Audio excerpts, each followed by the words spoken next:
Hi viewers, అందరికీ నమస్కారం. కార్తీక మాసం నెల రోజుల పాటుగా అయితే స్త్రీలు ఈ అలవాట్లని మాత్రం ఖచ్చితంగా మానుకోండి, లేకపోతే పేదరికం వస్తుంది.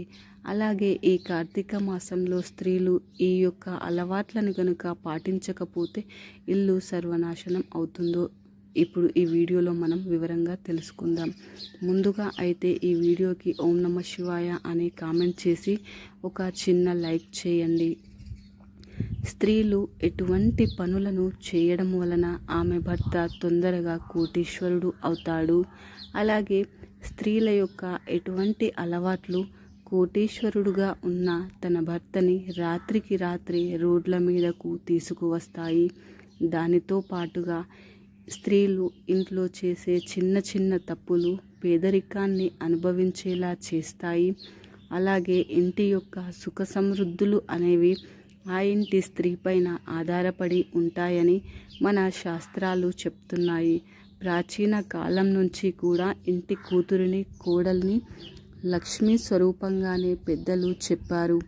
ఎప్పటి నుంచో చెప్తున్న విషయము ఏమిటంటే, స్త్రీ ఇంటిని కావాలంటే స్వర్గంగా మార్చగలదు, లేదంటే అదే స్త్రీ ఆ ఇంటిని నరకంగా కూడా మార్చగలదు.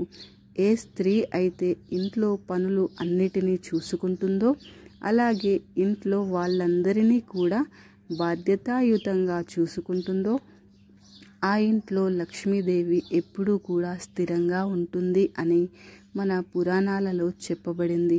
కానీ కొన్ని పనులను మాత్రం స్త్రీలు అస్సలు చేయకూడదు.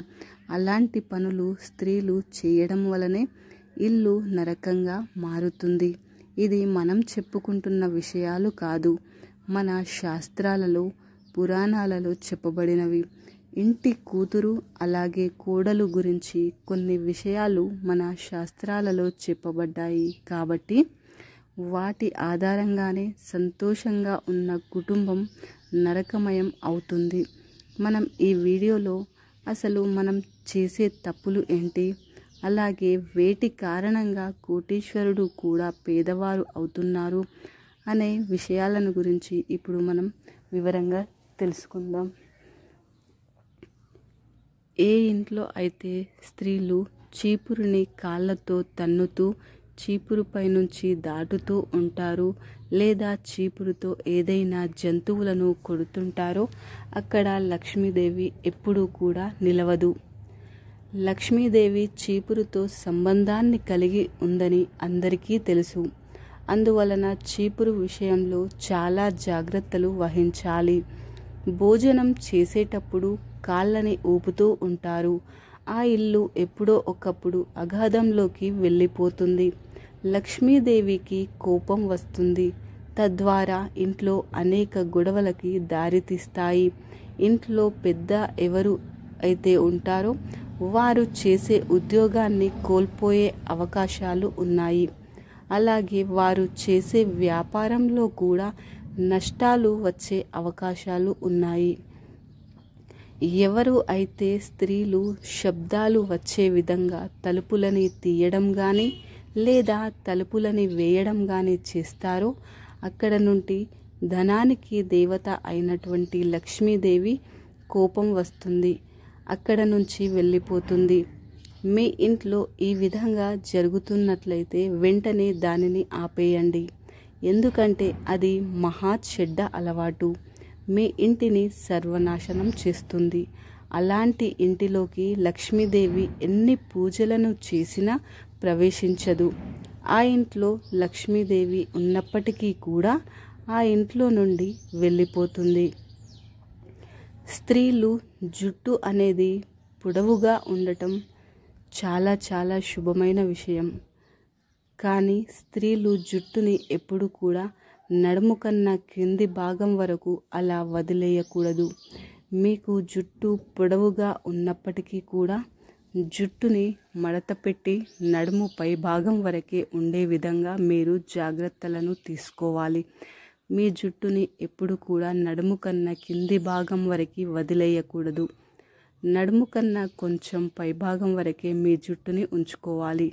అలా వదిలేసినట్లయితే ఆ ఇంట్లో దౌర్భాగ్యాన్ని అనుభవించవలసిన పరిస్థితులు వస్తాయి. మన శాస్త్రాలలో, పురాణాలలో ఇదంతా కూడా అశుభంగానే చెప్పబడింది. స్త్రీలు ఎప్పుడు కూడా తమ జుట్టుని విరబోసుకొని ఉండకూడదు. పూజ చేసేటప్పుడు కూడా జడ వేసుకొని చేయాలి. జుట్టుని ఎప్పుడు కూడా జడలాగా అల్లి ఉంచుకోవాలి.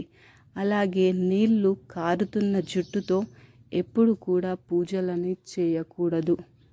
అలాగే ఇంట్లో తిరగకూడదు. ఇలా చేస్తే మీ భర్త పేదరికాన్ని అనుభవిస్తాడు. స్త్రీలు వంట చేసేటప్పుడు పొయ్యి పైన ఎప్పుడు కూడా ఎంగిలి పాత్రను అలానే వదిలేసి వంట చేయకూడదు. అనేక మంది వండిన ఆహారం అందులో అయిపోయినప్పటికీ కూడా ఆ పాత్రలను గ్యాస్ స్టవ్ పైన అలానే వదిలేస్తూ ఉంటారు. ఇక దానితో పాటుగా రాత్రి సమయంలో ఖాళీ అయిన ఆహార పాత్రలని కూడా గ్యాస్ స్టవ్ పైన వదిలేయడం లేదా వంటగదిలోనే అలా వదిలేస్తూ ఉంటారు. అలాంటి తప్పుని ఎప్పటికీ కూడా చేయకండి. అలా గనుక చేసినట్లయితే లక్ష్మీదేవి ఆ ఇంట్లోకి అడుగుపెట్టదు. మీ పేదరికానికి, దుఃఖానికి మరియు దారిద్రానికి అవే కారణాలవుతాయి. అందువలన రాత్రి సమయంలో ఎంగిలి పాత్రలను గ్యాస్ స్టవ్ పైన కానీ, సింకులో కానీ, వంటగదిలో కానీ అలానే వదిలేయకండి. ఆ పాత్రను తిన్న తర్వాత వెంటనే శుభ్రం చేసుకోవటం అనేది చాలా చాలా మంచిది. ఏ ఇంట్లో అయితే స్త్రీలు అర్ధరాత్రి వరకు నిద్రించరో అది కుటుంబంలో అందరికీ కూడా అశుభంగానే చెప్పబడింది. వారి అసహనానికి కారణం అవుతుంది. కార్తీక మాసంలో ప్రతి ఒక్క స్త్రీ వేకువజామునే నిద్రలేచి బ్రహ్మ ముహూర్తంలో దీపారాధన చేయాలి. లేకపోతే దారిద్ర్య దేవత మీ ఇంట్లోకి ప్రవేశిస్తుంది. ఏ ఇంట్లో అయితే స్త్రీలు సాయంత్రం సమయంలో అంటే సూర్యాస్తమయం 6 గంటలు దాటిన తర్వాత కానీ లేదా రాత్రి సమయంలో కానీ ఇంటిని ఊడుస్తూ ఉంటారో, అలాగే ఏ ఇంటిని శుభ్రం చేస్తూ ఉంటారో అలాంటి వారి ఇంట్లోకి దౌర్భాగ్యం ప్రవేశిస్తుంది. ధనధాన్యాలు కరువవుతాయి. కాబట్టి ఇల్లు సాయంత్రం 5 గంటలలోపే ఊడవడం అలవాటు చేసుకోవాలి. ఏ స్త్రీ అయితే ఉదయం లేవగానే ఇంటిని శుభ్రం చేయదో అలాంటి ఇంట్లో లక్ష్మీదేవి ఎప్పటికీ నిలవదు.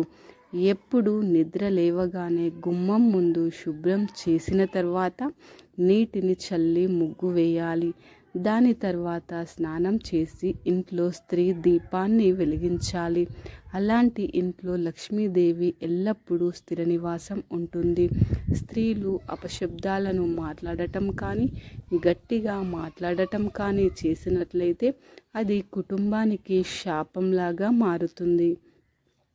అలాంటి స్త్రీలు ఎక్కడ ఉన్నా సరే లక్ష్మీదేవి వారి నుంచి చాలా చాలా దూరంగా ఉంటుంది. వివాహం జరిగిన తర్వాత స్త్రీలు మంగళసూత్రాన్ని, మెట్టెలు, గాజులు, చెవికమ్మలు, పట్టీలు ఎప్పుడూ తీయకూడదు. అలా చేయడం వలన భర్తకి అనారోగ్య సమస్యలు వస్తాయి. లక్ష్మీదేవి కూడా అలాంటి ఇంటి నుంచి వెళ్ళిపోతుంది. స్త్రీలు భోజనాన్ని వండేటప్పుడు ఉప్పు చూడటాని కోసము వండిన వంటలని రుచి చూస్తూ ఉంటారు. అలా ఎప్పుడూ చేయకండి. ఎందుకు అంటే భోజనంలో కొంత భాగం భగవంతుడికి నైవేద్యంగా పెట్టాలి. అందువలన ఎంగిలి భోజనాన్ని ఎప్పుడు భగవంతుడికి నైవేద్యంగా పెట్టకూడదు. వండిన ఏ ఆహారమైనా ముందుగా అగ్నిదేవునికి సమర్పించాలి. సమర్పించకుండా మనం తినకూడదు. మహిళలు తొందరగా నిద్రపోవాలి. ఉదయాన్నే తొందరగా నిద్ర లేవాలి. ఎవరు అయితే స్త్రీలు నిద్రపోవడానికి ఎక్కువగా సమయాన్ని కేటాయిస్తూ ఉంటారో అక్కడ రాహుకేతువులు ఇంకా శనిగ్రహాల దృష్టి పడి ఎన్నో ఆర్థిక ఇబ్బందులు పడవలసి వస్తుంది. ఎవరైతే స్త్రీలు మొత్తం సమయం అంతా కూడా నిద్రపోవడానికి ఉపయోగిస్తూ ఉంటారో వారిపైన దేవీ దేవతలు కూడా కోపాన్ని చూపిస్తారు. అందువలన ఒక నియమానుసారంగా మాత్రమే నిద్రించాలి. ఎక్కువగా నిద్రపోవడం అనేది ధనహాని, అనారోగ్య సమస్యలను కొని తెచ్చుకున్నట్లు అవుతుంది. రాత్రి నిద్రపోవడానికి మంచం పైనకి వెళ్ళిన తర్వాత నకారాత్మకమైన విషయాలు అస్సలు మాట్లాడుకోకూడదు. మీరు చెడ్డ మాటలని మాట్లాడటం వలన ఆ నకారాత్మక శక్తులు అనేది ఆకర్షింపబడతాయి. అవే మీ కలలోకి వచ్చి మిమ్మల్ని ఇబ్బంది పెడతాయి. నిద్రించే ముందుగా ఎప్పుడు మనసులో మంచి ఆలోచనలతో నిద్రపోవాలి. దాని వలన మనకి అనుకున్న పనులు పూర్తయి మంచి ఫలితాలు అనేవి లభిస్తాయి. బట్టలని తలక్రిందులుగా మడత పెట్టడం వంటివి చేయకూడదు. భర్త పని మీద బయటకు వెళ్తున్నప్పుడు భార్య కోపం తెచ్చుకోవడం లేదా వాదించడం వంటివి చేయకూడదు. అలాగే భర్త బయటకు వెళ్తున్నప్పుడు చేతులకి గాజులు, నుదుటికి బొట్టు లేకుండా భర్తని బయటకి పంపకూడదు. భర్త బయటకు వెళ్ళగానే బియ్యము, పసుపు, ఉప్పు, చింతపండు, పంచదార లాంటివి అప్పు ఇవ్వటం కానీ లేదా అడగడం కానీ అలాంటి పనులని అస్సలు చేయకూడదు. గురువారం, మంగళవారం, శుక్రవారం అలాగే శనివారం రోజులలో ఎంత తొందరగా కుదిరితే అంత తొందరగా నిద్రలేచే ప్రయత్నాన్ని చేయండి.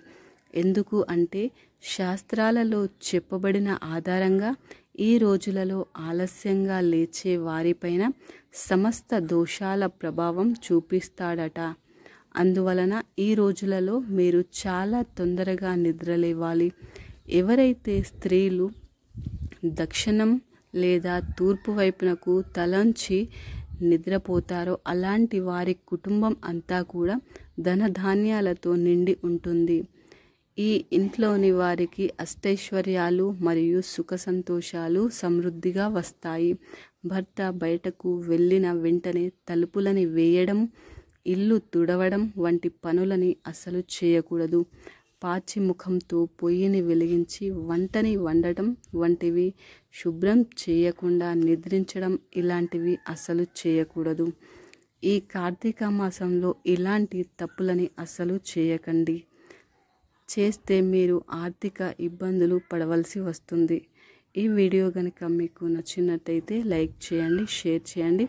ఓం నమ శివాయ అనే చిన్న కామెంట్ పెట్టండి. అలాగే సబ్స్క్రైబ్ చేసుకోవడం మర్చిపోకండి ఫ్రెండ్స్. ధన్యవాదములు.